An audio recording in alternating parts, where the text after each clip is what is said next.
Hi everybody, I hope you guys are doing well. It's another day and another episode of Krita Cares. So today we're actually talking about something that is very, very important. It's something that isn't given that much importance. We're going to talk about dental disease in dogs and cats. So yeah, I'm just a little tired today. It's been a crazy, crazy day. Like they say, it's a good day when you've worked hard and you sleep well. So I'm ready to go to sleep right after this talk, to be honest.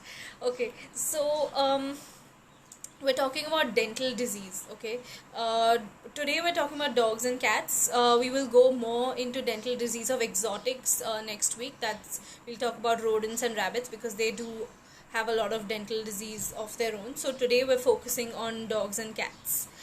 So, what is dental disease? So now dental disease is classified. We could put it in like two broad categories. One is just gingivitis, and which when gingivitis is not treated, it moves on to periodontal disease, which is far more serious. So, dental diseases are actually the most common diseases that we see, and some of the most, I would consider, underdiagnosed and neglected diseases in dogs and cats. So, which is why I want to talk about this today, because you need to know what to look out for. Why is it so important? Why are teeth actually so important?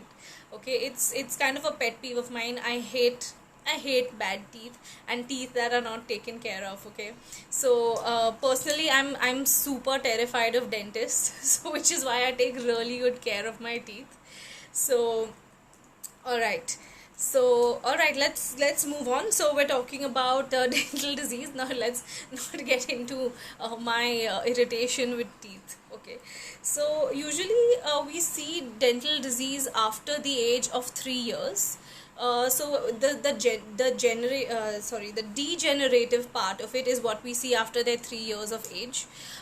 In certain cases, if it's a genetic condition, um, it's not something that we'd have to treat it obviously at a much younger age if it's a genetic condition, okay, which we do see, but it is rare. But we get to see a lot of age related diseases because obviously the teeth are not properly taken care of through the life of the animal. Okay, Tanmay, I wouldn't. So this is, we're talking about teeth here, and we're not really talking about diets. But I do not support vegan diets for dogs at all, and I think that's that. I've spoken about it in the canine nutrition video. But yeah, so it's just a big no. It's not better, and it's not good for your dog at all. Okay, so now what happens in dental disease? Okay, as the dog eats food in general, the food particles begin to settle down. This is dogs and cats. Okay, the food particles begin to settle down in the teeth. Um, these and as they progress, they're going to form layers and layers of plaque on the teeth. Okay, we have to form the habit of brushing their teeth. Since they're young, we have to start brushing their teeth. Make it a fun thing, make it a game for them. Just how you would regularly brush their coat, make it a daily routine of even brushing their teeth. Now, what kind of toothbrush can you use? You get pet friendly toothbrushes very easily nowadays in any pet shops or even online. So those are good. For starters, I would suggest you get the little baby silicone finger brushes, which they use for newborn babies, human babies. So you get these at any chemist, and those are a great start, to get your puppy started on. You get them used to having their teeth rubbed and their gums rubbed, just so that they get used to it and they know that it's not a bad thing, it's not a painful thing, it's a routine thing. So this is how you get them used to it. There are a lot of pet friendly toothpastes available as well. Okay, so there are liver flavored ones which are great. Honestly, my cat loves them. It's like a treat. So the liver flavored toothpastes are pastes are great. There are many other toothpastes as well. Do not use human toothpastes because a lot of them contain fluoride in them, which we need, but dogs and cats don't, and it can be toxic to them. And there are a lot of other flavors and sugar and whatnot that they add to human toothpaste to make it more palatable for us, like the pass ow effect. So so they don't really need that. So you get pet friendly toothpaste and they work really well. So this is brushing. Now of course there are a lot of pets that will not let you touch their mouth. They're uncomfortable, especially cats.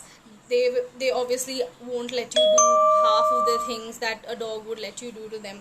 So for cats, again, obviously I would suggest that you start training them since they're young with brushing their teeth. But if you can't brush their teeth, of course there are dental chews which are available, which are great. So those also help in when they chew, they kind of break down that plaque and tartar, and it does help with reducing dental disease. It does help with removing a lot of that plaque that might be stuck on the teeth as well. So dental chews are great. You get a lot of powders like seaweed based powders. An example of that is Plaque Off. So these are actually very easily, like a scoop of it is added into their food every day, and it works great. It helps to keep the plaque to a minimum. So those are really great, and it also helps to keep their breath smelling good. I mean, not, I wouldn't say good, but tolerable. Okay. So pedigree dentist sticks are also good. So it's basically, it's the shape and the consistency of the stick that really helps to kind of break down that plaque. So they have like a star shape kind of thing, so that really helps. Pedigree dentist sticks are good. You also have Veggie Dent, which is good as well. That contains chlorophyll, which also again helps to keep the teeth clean. So these are some of the products that you can use. You also get certain liquids. I personally haven't had a good experience with these liquids because a lot of them don't like it. So you add a capful to their water, but a lot of them don't really take to it. So I wouldn't I don't really recommend those. I like the powders, I like the pastes, and I like the chewies a lot more. The animals that I've worked with are far more open to accepting these than they would accept the liquid in their water. I mean, it really depends on your dog, because dog or cat, because it works well, but a lot of them don't really take to it. So now what happens when there is this plaque build-up? Like, why am I so hell-bent on making an actual video about this? So when the plaque starts building up, there is a lot of bacteria that starts growing underneath that plaque. It forms a layer on top of the tooth, and there's a lot of bacteria that starts growing underneath it. And as that bacteria grows, it's going to start eating away at the gums. Okay, it slowly starts eating away at the gums, and as more and more layers of plaque is formed, more and more bacteria, the bacteria literally flourishes in the mouth of your dog and dog or cat. Again, it starts eating away at the gums. Eventually the tooth is going to loosen and fall off. Okay, so it's bad, and it gets very, very painful for them. You can just imagine when we have just a tiny toothache, multiply that by 10 because it's infected, it's covered in bacteria, and a lot of this bacteria, now if they swallow this bacteria, of course, because it's in their mouth, it's going to lead to it's going to affect the other organs of the body as well. Okay. Sure, Tanmay, I will definitely make a list of the toothpaste, etc. that I like. I will definitely do that. Thanks for the suggestion.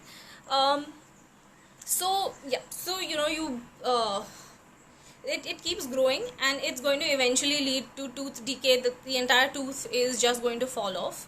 What happens a lot of times, I've seen this in old dogs that have never had a dental cleaning or dental brushing or anything. The tooth, I put them under for a dental, and the teeth just I just like touch the teeth, and the teeth are like shaking. they're literally holding on to dear, for dear life. So we don't want it to reach that stage. We want to stop it before it reaches that stage. So for you to identify even what stage the dental disease is at, so there are certain stages which have been put together by dental experts, veterinary dental experts. So stage 1 of dental disease is when there is no loss of attachment, which means the gums, there is mild gingivitis. Gingivitis is inflammation of the gums, and it's mild at this point. There isn't any loss of attachment in the teeth. How would you notice this? Okay, so there is plaque.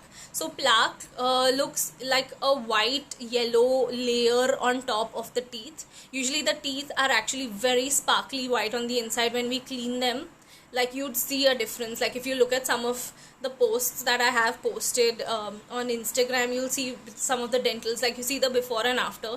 It's like an entire new tooth under all that plaque. Okay, so the teeth should be nice, white and sparkly. Obviously with age they will stain a little yellow, but staining is very different from plaque, because you'll actually see a thick layer of it, and you'll also see the line of the gums, okay, where the teeth actually touch the gums. That line will start looking reddish, okay, it'll be redder than the rest of the gum. The gums are usually pink, it's a nice pink color, but it'll start looking red. Okay, so that is the first sign of gingivitis. Okay, and you've reached stage 1 at this point, which is when you need to speak to your vet about doing a dental, or you need to get the teeth checked by your vet. Okay, then we move on to stage 2. Okay, if stage 1 is left untreated, we go on to stage 2, where there is a 25% loss in attachment. Okay, this is when the bacteria starts growing. It's gone and eaten away at some of the gum tissue in there, and obviously the gingivitis will be more. You'll see more redness in the gums. Okay, and you'll also it's like in the tooth it forms a pocket. Okay, this bacteria starts from the crown, that is the visible part of the teeth, and it starts working into the gums, like towards the root. So it kind of forms a pocket and eventually like eats up everything. There's nothing left for the tooth to hold on to, and the tooth just kind of falls off. Okay, so that was stage 2, where there's 25% loss. At this stage it is still treatable and it's still reversible. Okay, then we come to stage 3, which is when we're at a 25 to 50% loss. Okay, all is still not lost even at stage 3. Okay, we can still take care of it with a dental scaling and cleaning, and once we clean out and antibiotics for the bacteria, etc. Once we do that, we can still save some of the teeth. Okay, once, even at stage 3, if it's treated in time. Okay, now once it reaches stage 4, which is 50% or more attachment loss, this is a stage which is irreversible, and most of the times, I would say actually all of the times, I would have to extract these teeth. Okay, they will lose these teeth in order to save in order to save themselves from obviously getting affected by this bacteria that is affecting these teeth. And the pain and the redness. And so at this stage, obviously the gums, you'll see that the gums are eaten away. A lot of the tooth will be exposed.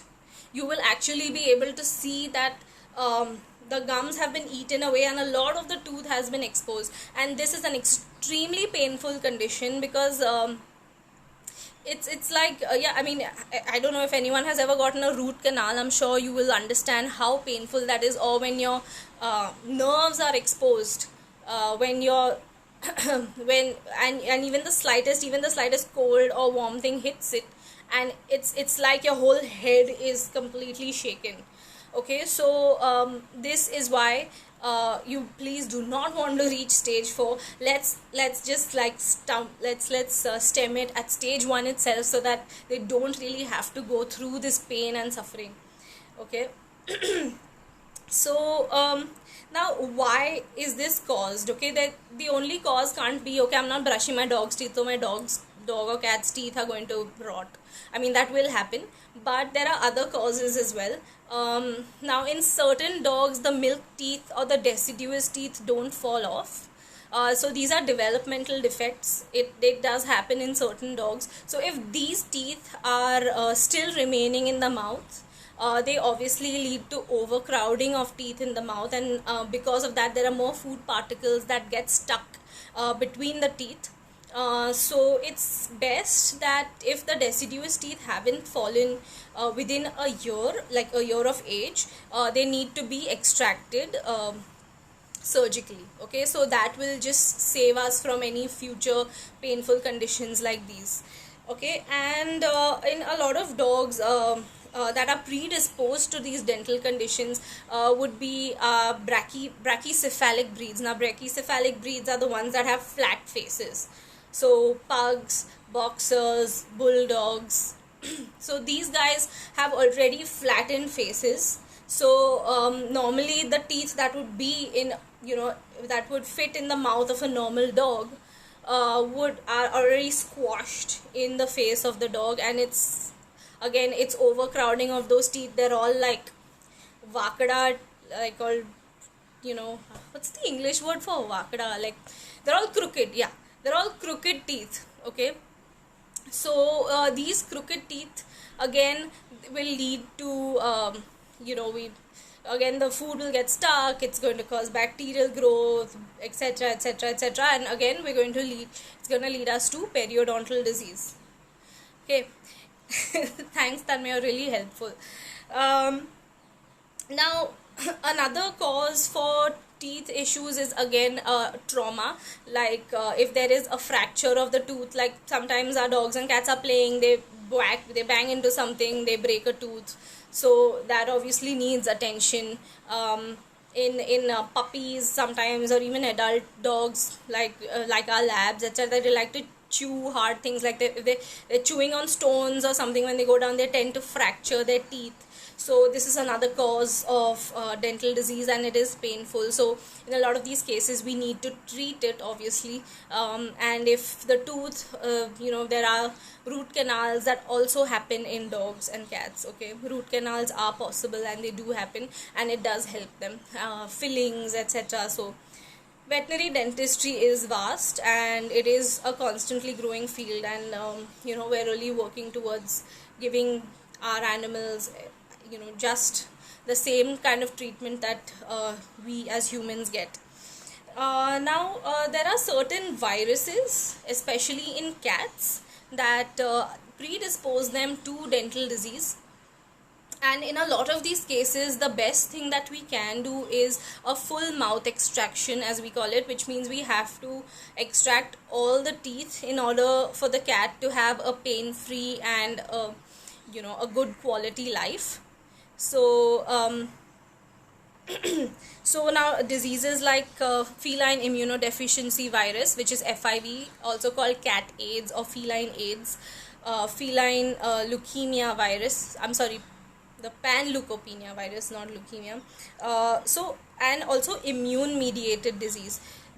So these viruses cause a suppression of the immunity, and in some cases also a boost, like in immune mediated diseases there would be an excessive immunity, so much so that it starts attacking, the immune system is attacking its own cells.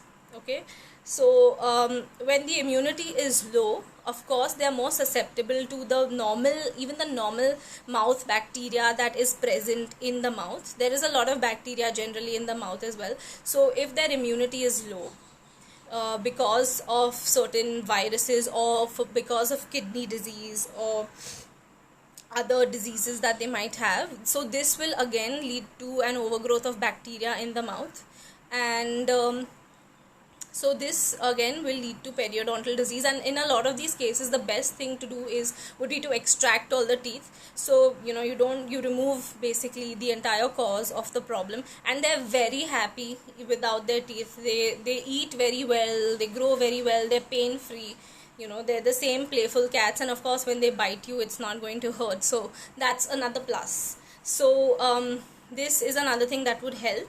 Okay, I'm just going to take this question. Does commercial dry food affect dental health? Okay, so what I would suggest, it doesn't really affect dental health negatively, I would say, but giving only dry food or only wet food is something that would affect dental health. So a good balance of wet and dry food is what will help in keeping dental disease at bay. But of course, even with any kind of food that you give, brushing and giving dental chews or mouth hygiene is basically extremely important. Okay, and how many dental chews should be given in a day? So it really depends on the size of your dog, because dental chews, cats don't really chew the chews that much, but for dogs, usually at the back of the pack, according to the size and the size of your dog, it tells you how many to give. So usually for a small dog, say like a Shih Tzu, one small chew a day is enough, and for labs they usually eat about 2 to 3 chews a day.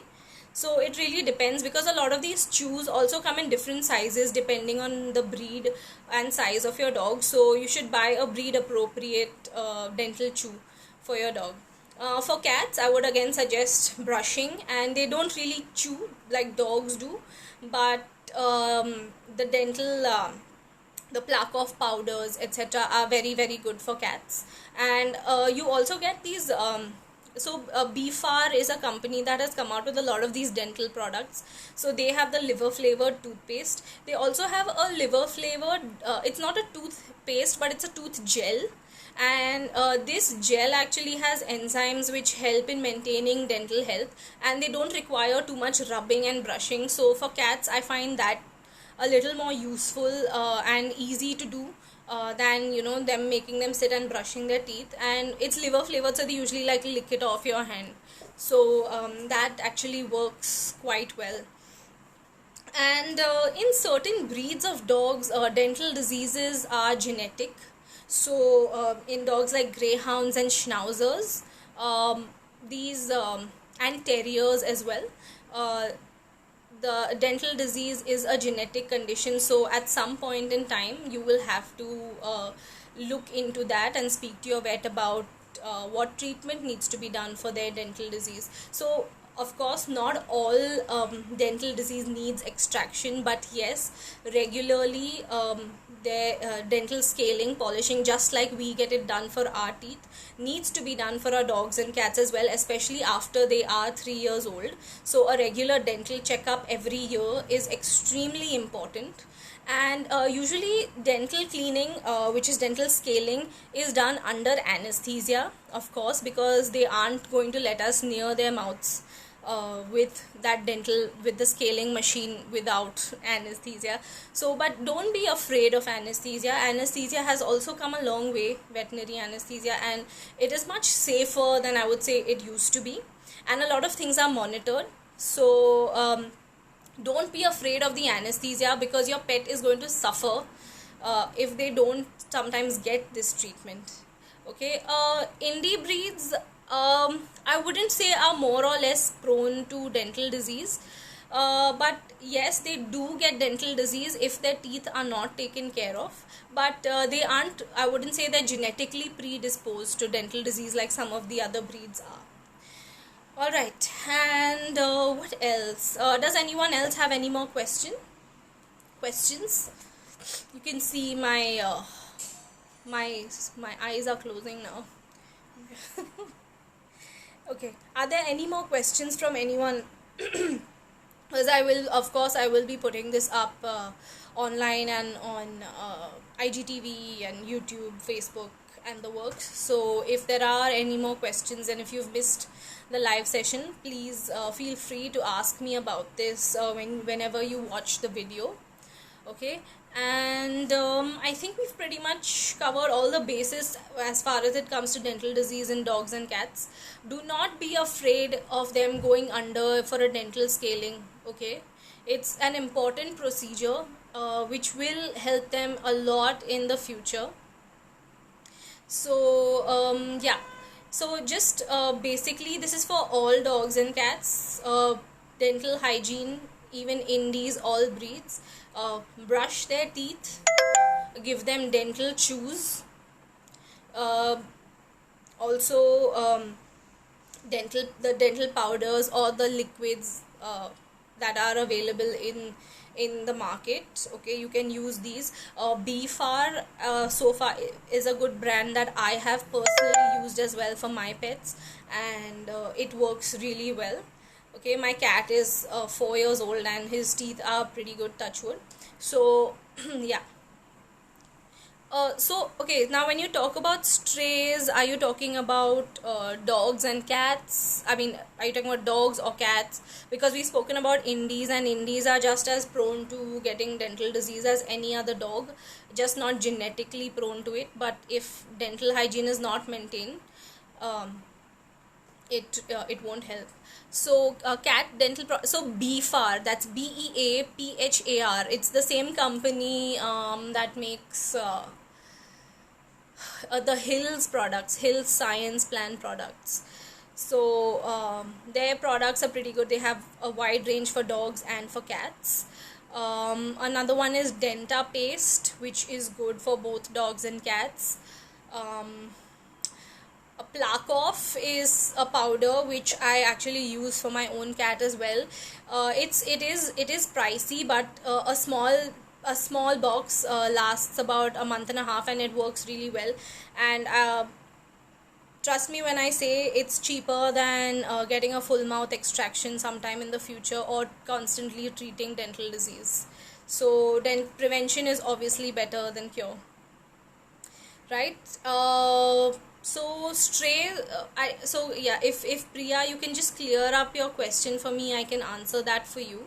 But I have seen a lot of stray dogs. Obviously, the ones that we feed in general, they do, as they get older, develop dental disease, and they do need to be treated for that as well. So it's not something that only pets get, and not the dogs that live on the streets, or dogs and cats, I would say. And especially cats that live on the streets are obviously more prone to viruses like FIV and FELV. So they are also more prone to dental disease because they are not vaccinated and things like that, and they are more exposed to these viruses. So yes, in cats I would say strays are of course very, very prone to dental disease, and immune modulated problems as such related to the body. So I would suggest obviously vaccinate your strays, brush, dental chews, wet and dry food in balance, chewies, again I mentioned chewies again, and what else, powders, the powders that you get, the liquids that you get. Okay, all of these work very, very well. So and if you have any questions about a specific product, say you find something online, you're not sure whether it's genuine or it's good or bad, just let me know, and I can tell you if I've had any personal experience with it, or looking at the ingredients I can tell you whether it's a good buy or not. Alright, so thank you so much all of you for tuning in. Next week I think we'll go into the rodent dental part of it, which is again very, very important for people who own rabbits, guinea pigs, hamsters and other rodents. Alright, so thank you all so much for tuning in. I will see you guys next week. Thank you, and bye bye. Good evening everyone. Bye.